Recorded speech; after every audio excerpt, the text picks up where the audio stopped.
안녕하세요. 이은경입니다. 저한테 물어보시는 분들이 많으세요. 어떻게 매일매일 영상을 찍는 그 주제가 생각이 나냐고요. 네, 생각을 저는 한 적이 없고요. 질문을 많이 주시잖아요. 댓글로도 주시고, 메일로도 주시고, 뭐 채팅으로 주시는 분도 계시고, 네, 카페에도 또 글을 올려주시는 분들이 계셔서요. 그 질문을 딱 들으면 제 뇌가 막 움직이는 거예요. 아, 이 질문을 이렇게, 이 상황이라면 이렇게 해결해보면 어떨까라고 하면서 제가 이제까지 알고 있던 모든 것을 총동원해서 생각을 합니다. 그렇게 해서 어느 정도, 아, 이렇게 하면 되겠다 싶은 그런 결론들이 나는 부분들을 영상으로 또 공유해드리고 있습니다. 그래서 영상 주제를 잡는 게 하나도 저한테는 어려운 일이 아니에요. 혹시 유튜브를 운영하고 계신 분들이 계시면요. 이렇게 소통하시면서 댓글로 질문 남겨주시는 것들을 또 영상으로 만들어 보시는 것도 참 좋겠다는 생각이 듭니다. 영상도 그렇고요. 네이버 오디오 클립도 그렇고요. 그렇게 근근히 이어가고 있습니다. 네. 저는 잘하고 완벽하고 엄청 정성껏 하지 못하는 거 아시죠? 네. 하다가 조금 내용이 막 이상한 데로 빠져도 다시 못 찍고 그리고 편집도 좀 해야 되는데 편집 하나도 못하고 그냥 생으로 막 올리는 거예요. 그래서 생방송하는 기분으로 항상 영상 찍고 있습니다. 오늘은 유튜브 댓글로 질문 주셨었는데요. 우리 같이 공유해보면 좋을 비슷한 고민을 하시는 분들이 많으셔서 질문을 먼저 읽어보도록 하겠습니다. 습관 안 잡히는 아이에 대한 이야기예요. 초3 아들은 어릴 적부터 차분하고 얌전한 편이었어요. 학교에서는 모범생이라고 하고 책을 좋아해서 하루 종일 책을 많이 봐요.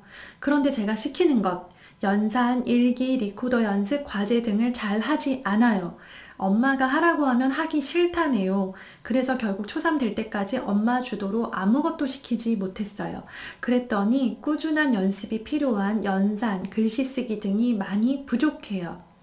책을 속독, 다독해도 글쓰기 한 줄도 제대로 못 쓰고 글씨 쓰기 자체를 너무 싫어하고 글씨 모양도 악필이라 너무 속상하네요. 진작에 연습을 시켰어야 했는데 후회가 돼요. 그리고 엄마 말고 밖에서 선생님 말씀은 잘 듣는 편이라 자꾸 학원에 보내게 되고요.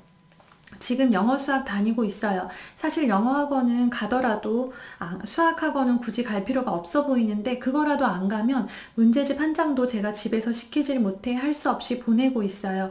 엄마 말만 안 듣는 아이 어떻게 공부시키면 좋을까요? 사이가 나쁜 건 아니에요. 동생들이 있어서 그런지 여전히 엄마한테 동생들처럼 애기처럼 굴어요 라고 사연을 남겨주셨습니다. 두 동생이 있대요. 초3 아들이고요. 딸이 둘이고 6살, 4살 이렇게 여동생이 2명 있습니다. 아이의 상황에서 지금 가장 시급하다고 생각되는 것부터 말씀을 드릴게요. 첫 번째는 아이가 잘하는 것에 집중하셔야 돼요. 우리 아이가 책 안 읽는 집의 어머님들은요. 책 읽는 아이를 그렇게 부러워하세요. 아이가 지금 잘하고 있는 거 있죠. 남들이 그렇게 부러워하고 제가 가장 중요하다고 말씀드린 독서를 하는 아이예요. 그런데 엄마 눈에는 책 좋아하는 거는 별로 크게 안 느껴지는 거예요. 당연하죠. 안 되는 게 너무 많으니까. 엄마니까 당연합니다. 사랑하고 기대하니까. 그런데요, 조금 이렇게 띄어서 보셔야 돼요. 내 아이를 성장시키려면요, 너무 가까이 있을 때는 보이지가 않아요. 아이의 잘하는 것과 부족한 점이 안 보여요. 그래서 못하는 것에 너무 집중하게 되고 잘하는 것이 마치 누가 내 눈을 가린 것처럼 안 보여요. 한 발 뒤로 물러서셔야 돼요. 아이랑 거리를 띄워놓고 이 아이가 내 조카였다면, 옆집 아이였다면 내가 이 아이를 보고 어떤 말을 했을까? 우리 엄마들 진짜 웃겨요.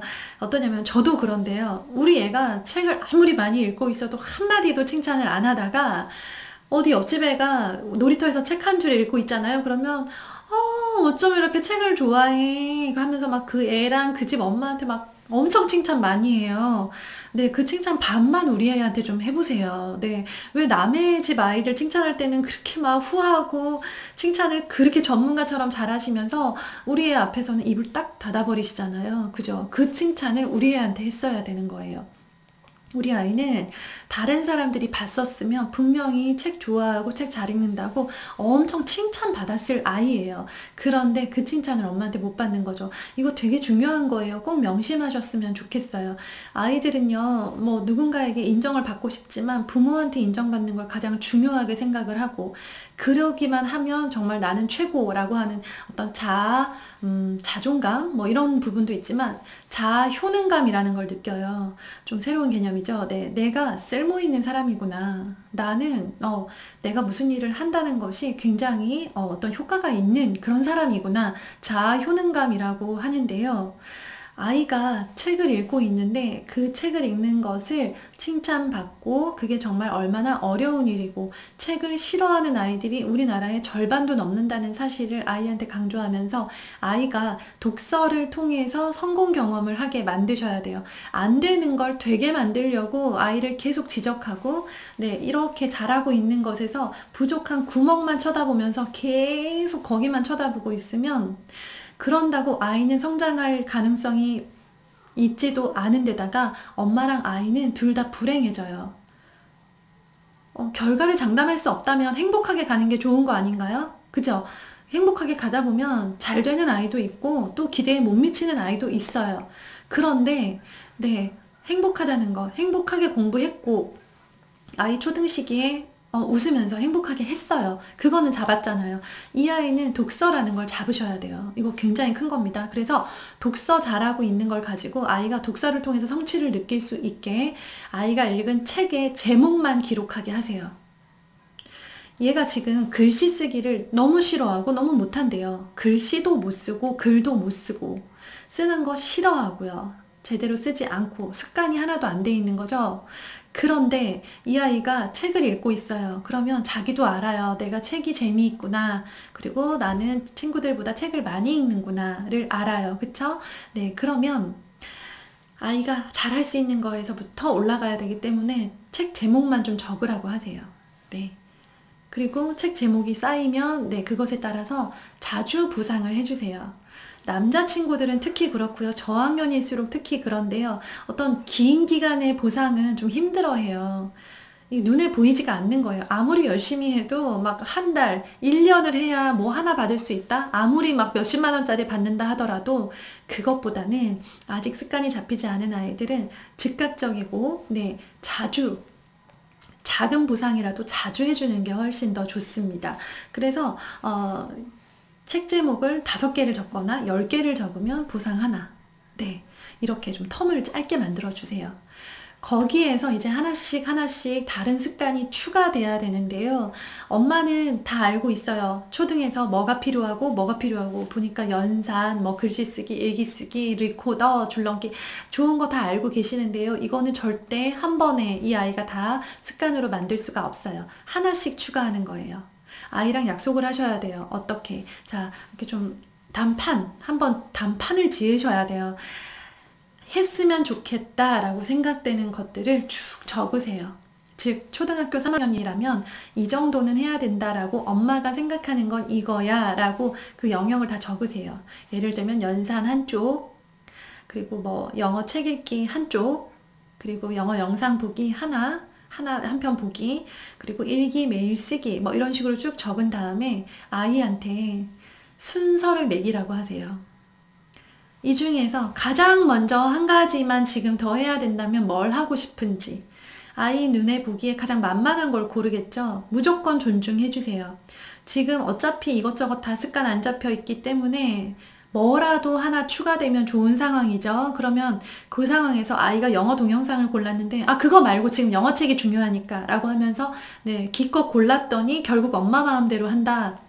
그런 안 좋은 트라우마를 갖게 하지 마시고요. 네. 그래, 좋아. 그러면 우리 너가 좋아하는 거 책 읽고 그 다음에 우리 내일부터는 영어 동영상 한 편씩만 보자 라고 해서요. 아이가 선택한 그것을 시작하게 해주시는 거예요. 한 가지가 추가됐을 때 한 달 정도는 가게 해주세요. 한 달 정도 매일 하잖아요. 그러면 지금 그러니까 한글 책 읽기랑 영어 영상 이렇게 2가지가 한 달 지속됐잖아요. 그러면 이제 그 다음 거 중에서 고르는 거예요.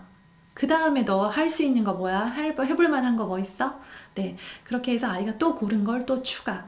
근데 엄마 나 이번 달엔 지금 추가 못할 것 같아요. 지금 아직 벅차요 라고 하면요. 지금 추가하지 말고 다음 달에 추가. 그렇게 하시고요. 글쓰기 마음 급하시죠? 일단은 아이가 책 제목을 썼잖아요. 그쵸? 그럼 무조건 잘했다고 해주시고요. 그 다음에 슬쩍 추가하는 방법. 책 제목을 쓰고 그 아랫줄에다가 책에서 제일 마음에 들었거나 아무거나 한 줄 갖다 쓰기. 네, 글쓰기를 싫어하는 아이들은요, 그대로 베껴 쓰기부터 시작해야 돼요.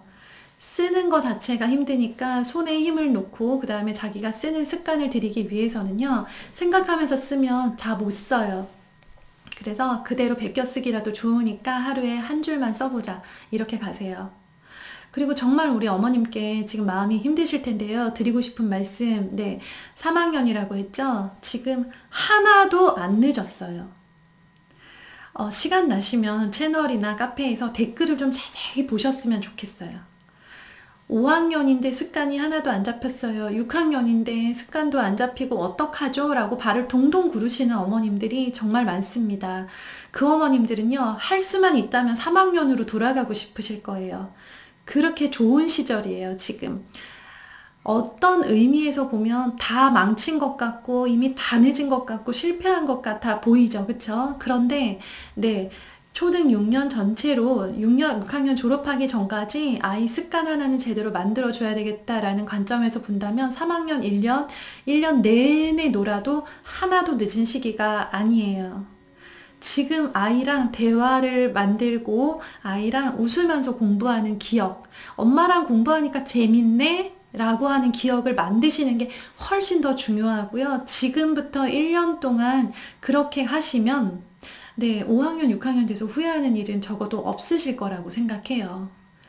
지금 막 조급해서 집에서 한 장도 안 푸니까 수학학원을 보내요. 아이가 좋아서 간 거면 괜찮아요. 그런데 싫은 아이를 수학학원에 보내놓고는 집에서 한쪽이라도 풀면 학원 안 가도 되는데 돈도 아깝고 애도 바쁘고 어떡하지? 라고 생각하신다면요, 과감하게 수학학원은 지금 정리하셔도 된다고 말씀드리고 싶어요. 네, 영어는 시간이 오래 걸리고 그리고 지금 이제 해야 될 때가 맞기 때문에 영어는 학원에서 하면서 집에서 병행하셨으면 좋겠고요. 수학의 경우에는 굳이 네, 아이가 정말 그렇게까지 강하게 거부한다면 지금 수학 그 한 장 안 풀어도 괜찮아요. 지금 성적이 중요한 게 아니고 지금 학교 공부 못 따라가는 게 중요한 게 아니고요. 아이가 공부하고 싶은 의욕, 내가 좀 해봐야 되겠다 하니까 재미있네, 하니까 성적이 오르고 하니까 몰랐던 문제를 알게 되네 라고 아이 스스로 한 번이라도 느끼는 게 훨씬 중요해요. 나중에 아이가 중고등학교 가서 정말 무기력하게 학원 안 다닐 거예요 라고 말하면 그때 와서 아이 습관을 다시 만들고 그때 가서 엄마랑 공부할 수 없죠. 아이는 혼자 공부하는 방법을 모르니까 네, 이제 그냥 손 놓을 수밖에 없는 거예요. 그렇게 된다라고 단정 짓는 게 아니고요. 네, 그럴 가능성이 높다면 지금 아직 정말 늦은 거 아니에요. 3학년 1년 동안은 아이가 하고 싶은 것 위주, 잘하는 것 위주, 그리고 정말 한 줄씩만 쓰면서 쓰기를 경험하는 것, 그리고 아무것도 이도저도 엄마랑은 하고 싶지 않아요 라고 하는 아이랑 관계를 만들어서 네, 아이가 엄마랑 하니까 재밌네, 엄마는 나를 칭찬해주고 엄마는 나를 사랑해주고 엄마는 나를 항상 잘한다고 해 라고 하는 마음이 아이한테 있는 게 훨씬 중요합니다. 그래서요, 지금 동생 흉내를 낸다고 했잖아요. 네, 동생 흉내를 낸다는 건 동생을 부러워한다는 뜻이거든요. 동생을 부러워할 수밖에 없는 그런 어떤 장면들이 있었겠죠. 저도 아이 둘을 키우다 보니까 두 아이에게 사랑하는 마음은 똑같지만 표현하거나 관심을 가지고 챙겨줄 수 있는 데는 한계가 있고 50대 50으로 똑같을 수 없다는 걸 알고 있어요. 더구나 애가 셋이잖아요. 그쵸? 네, 어려운 상황이신 거 알지만 아이가 동생들을 부러워하지 않고 동생들이 형을 부러워하는, 오빠를 부러워하게 만들 만큼 오빠가 막 칭찬을 엄청 많이 받고 집에 있으면 관심을 독차지하고 네, 항상 어디서든 네, 더 예쁨 받고 더 칭찬 많이 받고 동생들한테 오빠 좀 봐봐 라고 하면서 오빠를 계속 높여주고 하면서 그거 한 번 한 번으로 신기하게도 아이들은 마음이 많이 풀어지고 엄마가 나를 엄청 좋아하네, 나 엄마랑 한번 공부해볼까, 이런 마음이 생겨야 돼요. 생길 수가 있어요. 3학년이니까. 네, 그리고요, 지금 뭐 5, 6학년 영상 보시는 어머님들 어떻게 해야 되죠? 저는 정말 습관이 엉망이에요 라고 생각을 하시는데요. 네, 지금 다 늦었고 학원이나 보내야지 라고 하기에는요, 하나도 안 늦은 시기이고요. 고등학교 때 생각하면 6학년 때 그때부터라도 습관 잡을 걸 그랬다 라고 하면서 아마 네, 그때 후회하실 수도 있어요. 그래서 초등 6년 시기에는요, 뭘 해도 늦지 않은 시기라 생각하시고요. 습관이 안 잡혔다면 얘가 지금 1학년이다 라고 생각하고, 아이가 잘하는 것에서 습관 하나 추가된 상태에서 한 달을 보내고 또 하나 추가, 이렇게 해서요 1년 동안, 올해 1년 동안은 내가 이 아이를 잘할 수 있는, 습관 잡히는 과목이 늘어나게 해줘야 되겠다라는 그런 목표로 가셨으면 좋겠습니다. 그게 멀리 볼 때 가장 아이를 나중에 더 열심히 공부하게 만드는 해결책이에요. 네, 이 학원 저 학원 네, 왔다 갔다 하는 걸로 해결 어차피 안 되는 거 아시잖아요. 그치요? 네, 그렇다면 답은 우리에게 있습니다. 엄마들이 어떻게 하실 수 있고요, 어떻게 하시느냐에 따라서 아이들은 많이 달라질 거예요. 실제로 엄마가 달라지니까 아이가 이렇게 달라졌습니다 라고 말씀하시는 분들 댓글 되게 많거든요. 꼭 읽어보셨으면 좋겠습니다. 감사합니다. 좋은 하루 되세요.